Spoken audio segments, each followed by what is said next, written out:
Pennies Going in Raw is a production of iHeartRadio. The opinions expressed in the following podcast are for general informational purposes only and are not intended to provide specific advice or recommendations for any individual or on any specific security or investment product.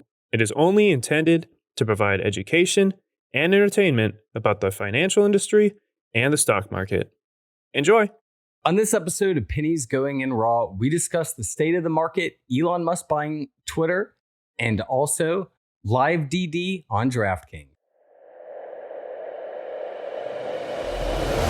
You find out life's this game of pennies. Oh, you guys know we only have a 40% runner. Hello, 40% is a fucking killing. We've been compliant for too long. It's time we go to war. I don't have a Roth. Hugh knows so much about the market that his brain doesn't have enough room for grammar. Hey, who told me about IDEX? It's going up a shit ton now. Rob, 4%, baby. No way. 4 fucking percent. You asked the exact same question with 2 words different. It's like, man, I just got dick whipped for like 20%, and now that f***er's up like 50. I bet Warren Buffett never did that. I'm just making this voice memo to call out unusual whales to a fight. The pennies we need are everywhere around us. Pennies.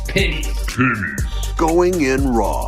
Featuring Dan, Deity of Dips, and Hugh Honey. Produced by Vinny. And Christian. Let's go, baby.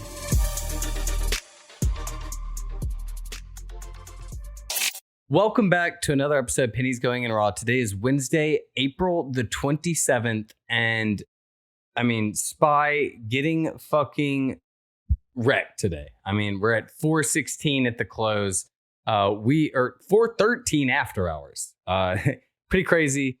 The lowest we hit, we never got below 400 after we were above it. We hit around 404. I mean, you were begging for a dip. I asked you if 440 was your dip whenever you were asking for it at 460.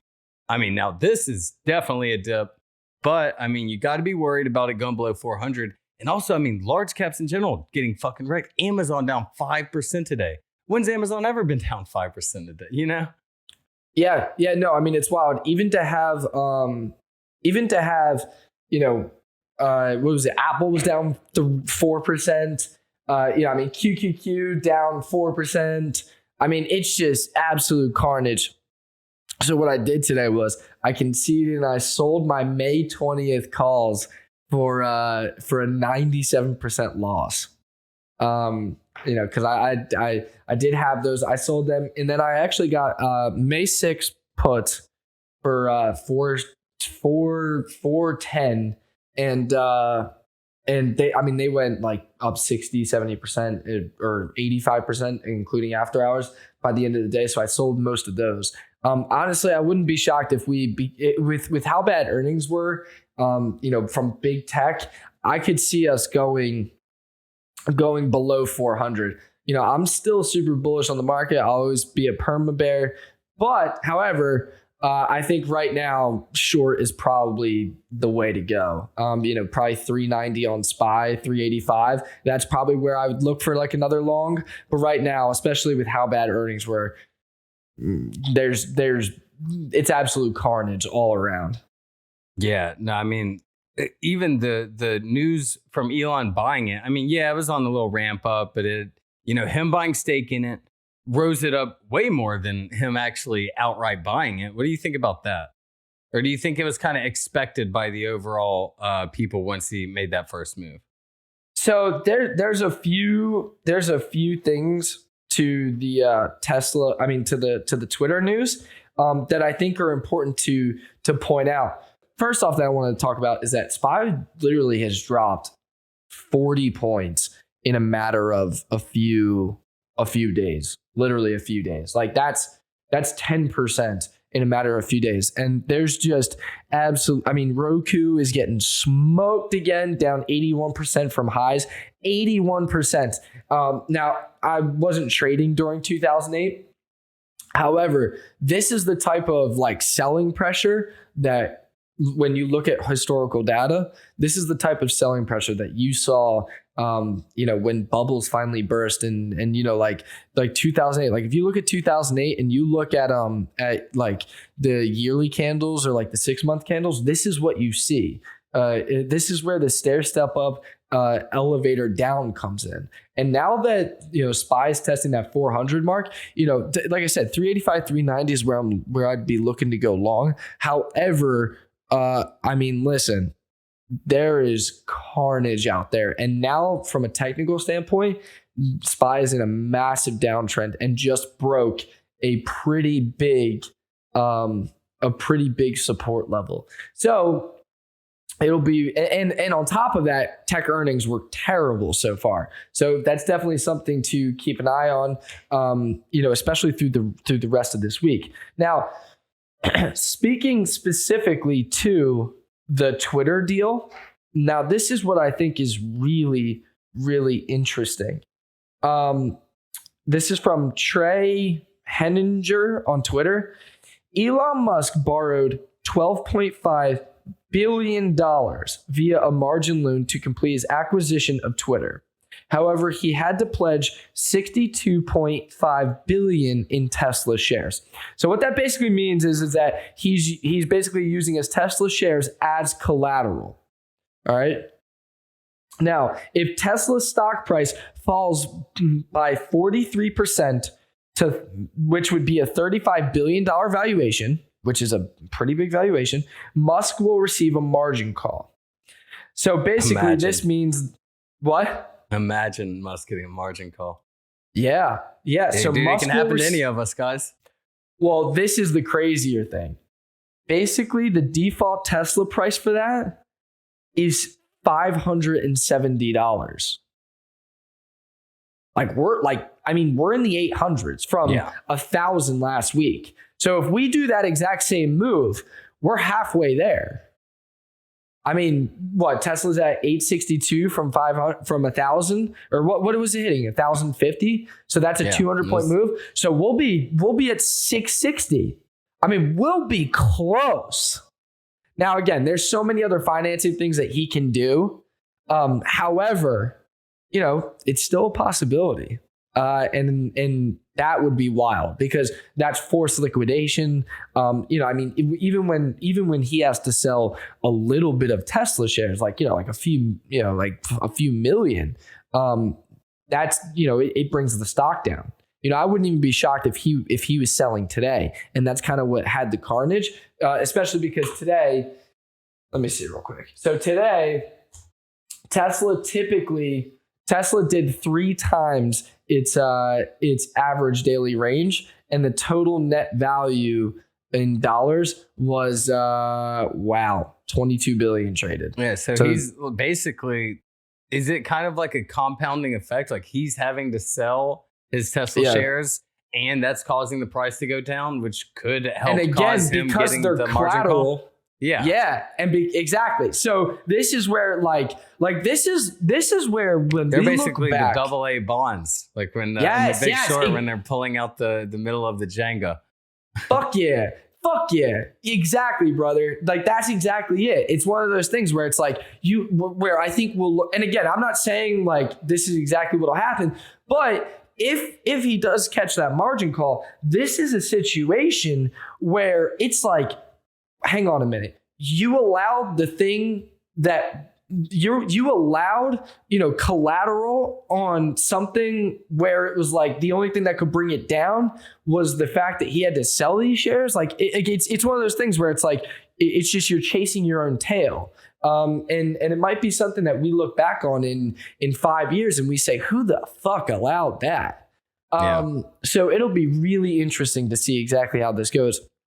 And so that's why it's like carnage can still happen, because even though stocks are down, find the best EV stocks that are getting beaten down by Tesla getting beaten down and start, is it the time to get in those? Because I mean, they're obviously EVs always take a hit when Tesla takes a hit. And if Tesla's taking a hit unnecessary to EVs or, not related to EVs at all, I mean, you got to think some of these are going to be in a good spot. Yeah, exactly.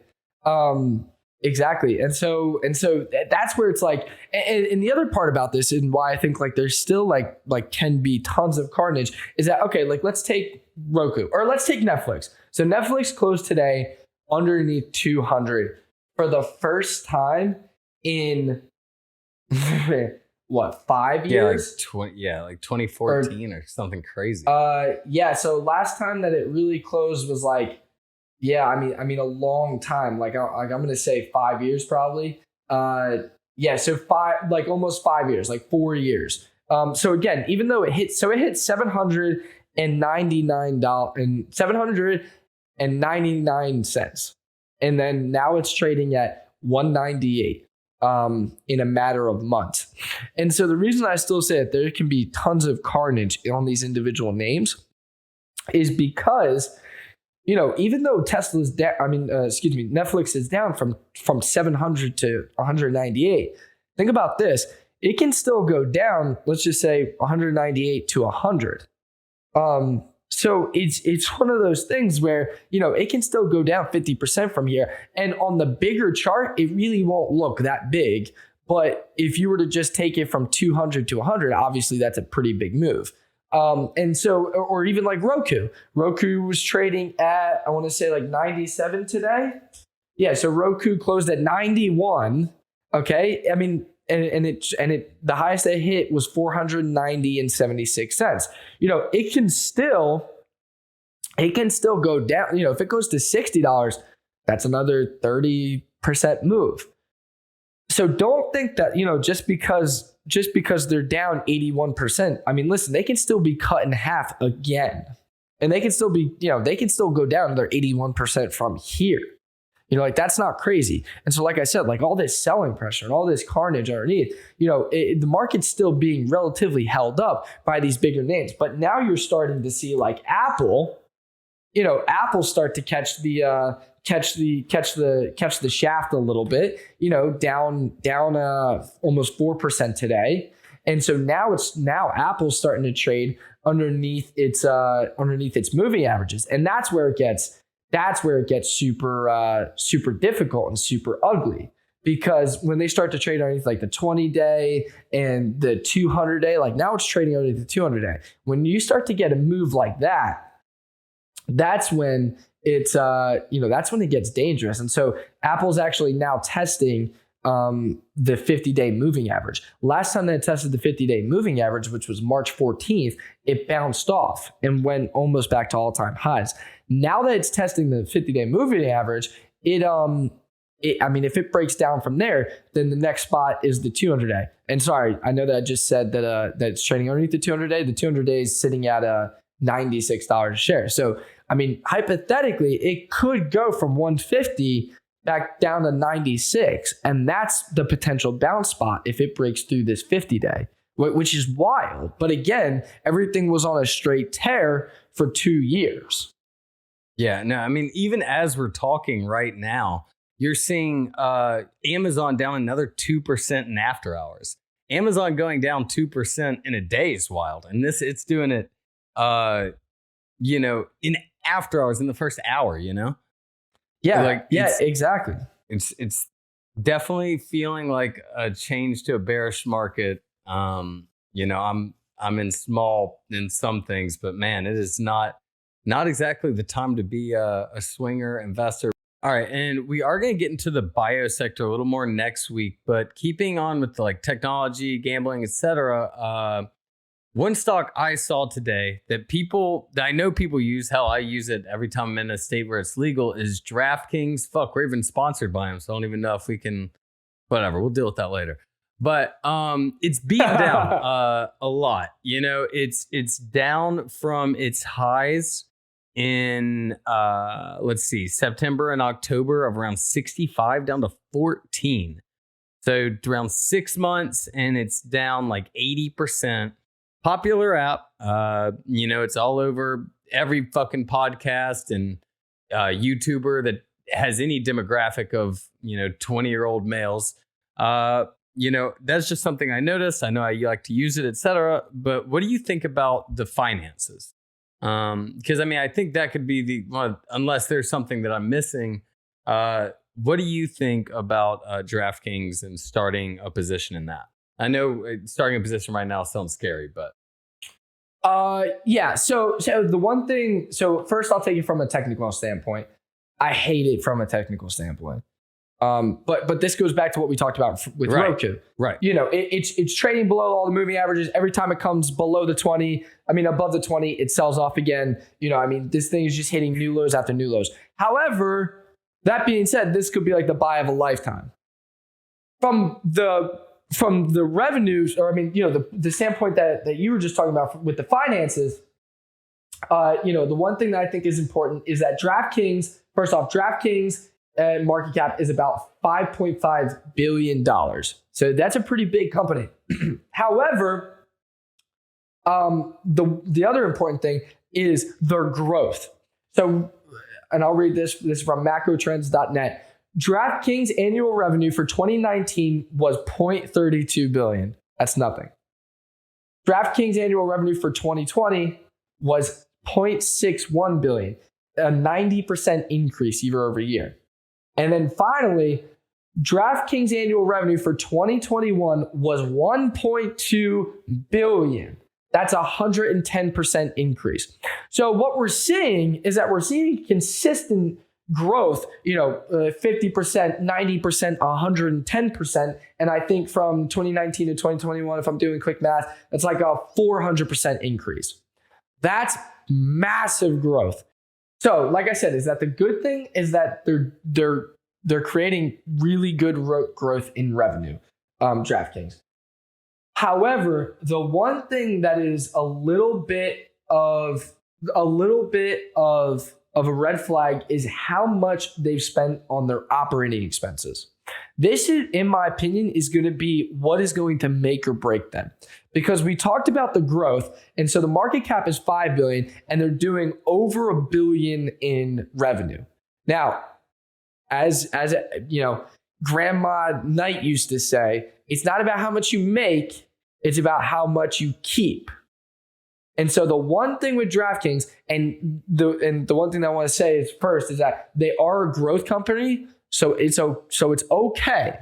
But the one thing is that they did spend $982 million on sales and marketing in 2021. That represents we're getting some of that shit, dude. Yeah, I know. Not enough. Dude, can you imagine if we got like 1% of that? Oh, brother. Yeah, dude. That represents 76% of total revenue. So what we want to see them do is lower that. So as they bring their revenue up and as they bring their revenue up and people obviously, like DraftKings becomes more of a family name, we want to see the operating expense come down. That's the only thing that I'll look for. So this earnings report is really important because let's just say that they do like $1 billion. Let's just say that in this quarter they do $500 million. Okay, that would put them on pace for like $2 billion. They do $500 million, and then their operating. Let's just say that they spend $200 million on sales and marketing. That's still a lot of money to spend on sales and marketing. But what you're going to see is this increase in revenue, a decrease in operating expenses. That's all we want to see. It doesn't have to be huge, but that's what we want to see. And then the last thing that's really important is that they ended with a net loss of $600 million, which is higher than 2020's. In this earnings report, I want to see that lower. So lower operating costs, lower loss, and just continue down the path that they're doing. And again, they're a growth company. So with growth companies, as the revenue grows, you're expected, the net loss can grow. But at a certain point, especially like a $5 billion valuation, you want to see those two shift. So overall, I like it. It's one of those things where, you can scale in accordingly. But again, maybe 1% here, maybe 1% lower, maybe 1% down another 30%. Because think about this. If it drops another 30%, then it'll only be worth $3.5 billion. You know what I mean? So that's when it's like starts to get, if it drops another 30% from here, which, it dropped 5% today. So it could be there by the end of the month. It was like $17 at the beginning of this week. It's already at $13.50.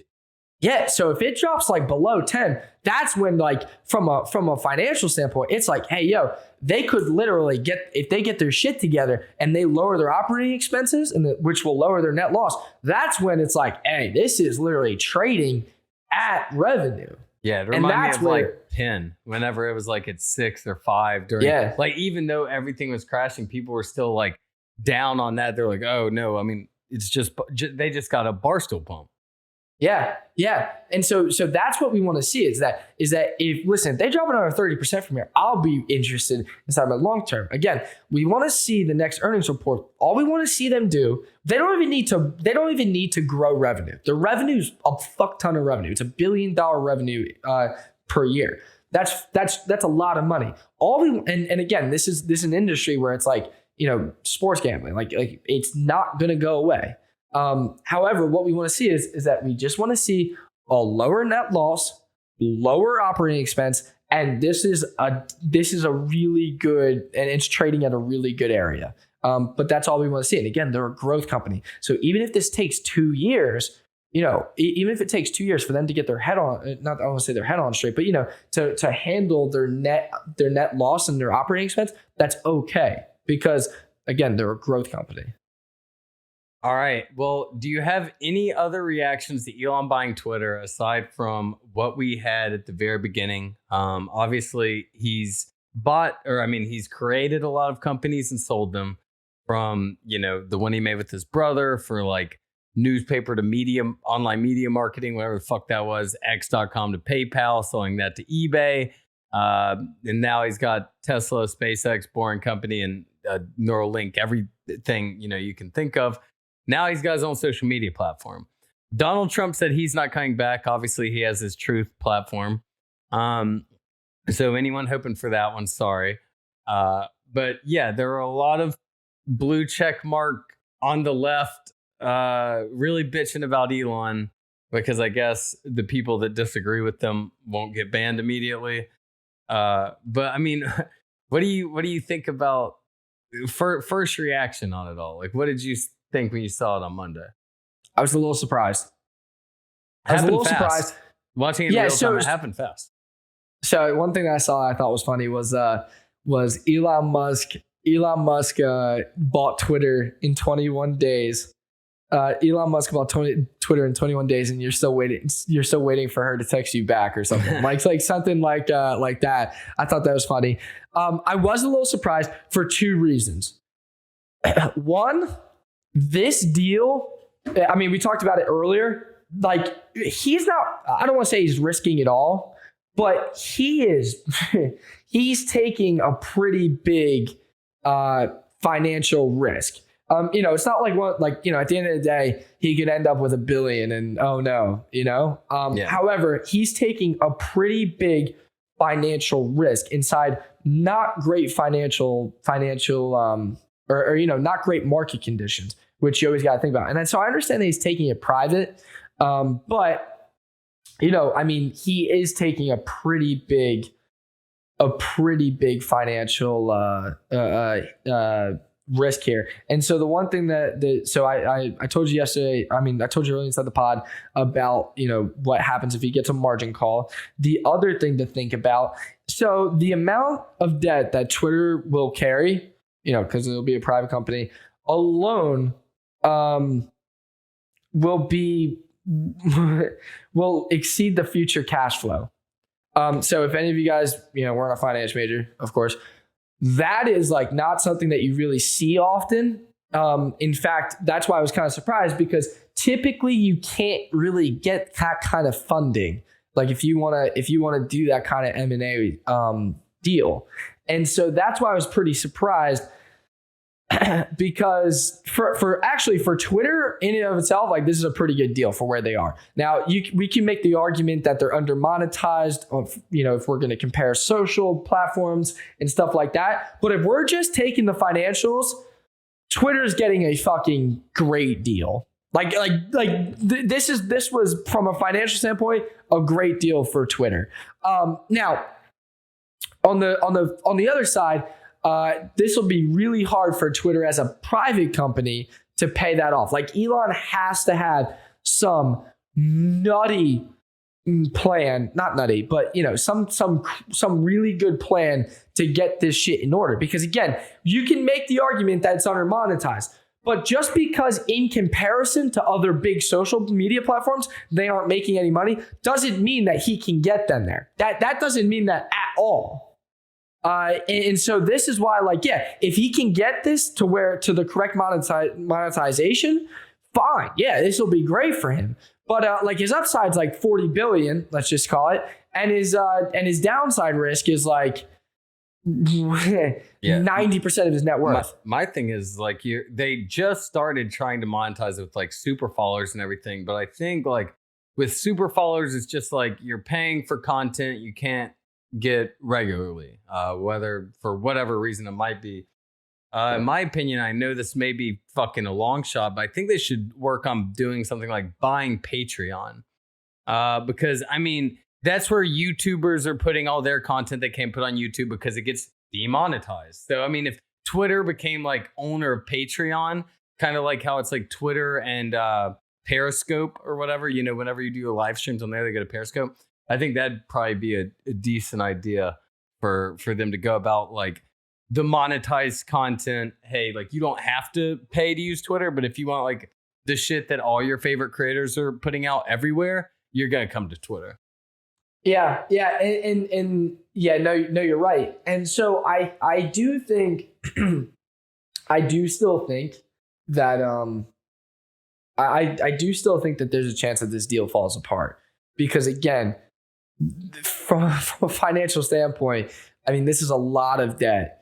And from his own personal standpoint, I mean, this is a lot of risk. Again, not great market conditions. Tesla's down $120 today alone. It does that 3 more days. He's really getting into some troubled territory. So I do think, and again, this Twitter would be, in my opinion, if this had no risk of not going through, and I've got a few DMs about this, Twitter would be just sitting at $54, very little movement, because again, when the deal finishes, that's where you'll be paid. And so if this thing does get, let's call it to, if I'm looking at the chart, 45, 44, 50, where I can make $10 a share, that's where I would be looking to potentially go long, for the deal. But again, I do still think that I would say there's probably about a 25% chance that this deal doesn't go through. They say that it'll be through in 6 months. Again, it looks like it's going to go through right now. But if things were to get worse for Tesla, then that's where there's the potential that the deal doesn't go through. Because again, all of this hinges on collateral of Tesla. So if Tesla goes that low, would you short Twitter? Preemptively? It depends where it is. Yeah, if Tesla truly goes back to 650 that'll or something, really form an Elon index. Yeah, seriously. Yeah, I mean, if that goes back to 650, I mean, Twitter will probably be 44 or something, because again, all these broker dealers know this. Even though this sounds super complicated, it's not. Tesla drops too much, he can't leverage those shares. He can't buy Twitter. That's what it comes down to. So he can. And again, in this market condition, that's not one of those things where I don't think Tesla can bounce back to 1,000 tomorrow. Like I said, is that I think SPY probably sees 385, 390 pretty soon. And so if that happens, that's another few percentage points. Tesla typically follows the red days on SPY's, with a beta of 2. So SPY's down 3%, Tesla's down 6%. That's another, 70, that's another $50. Now you're at 800 from here. So that's where it's hey, that's scary. So again, the broker dealers understand all this. It's going to be how much can he leverage those shares, and that's what matters. Now, again, I do want to say, because I don't want to necessarily I don't want to have tons of hate, because I know that there are people that are buying shares at 49 for when this deal goes through. They think it's an easy $5. I'm just telling you to be cautious. The chances are still that the chances are looking very great that this deal still goes through without a hitch. I'm just saying, it's not one of those things where it's like, okay, deal's done, let's make a quick $4 per share. All right, well, we'll end it on Jack Dorsey's tweet about it. Said, I love Twitter. Twitter is the closest thing we have to a global consciousness. It seems like the consciousness can sometimes be a true douchebag of Twitter is what we're judging it by. All right, guys, we hope you have a great rest of the week and enjoyed the episode, and we'll see you all on Sunday. Take care.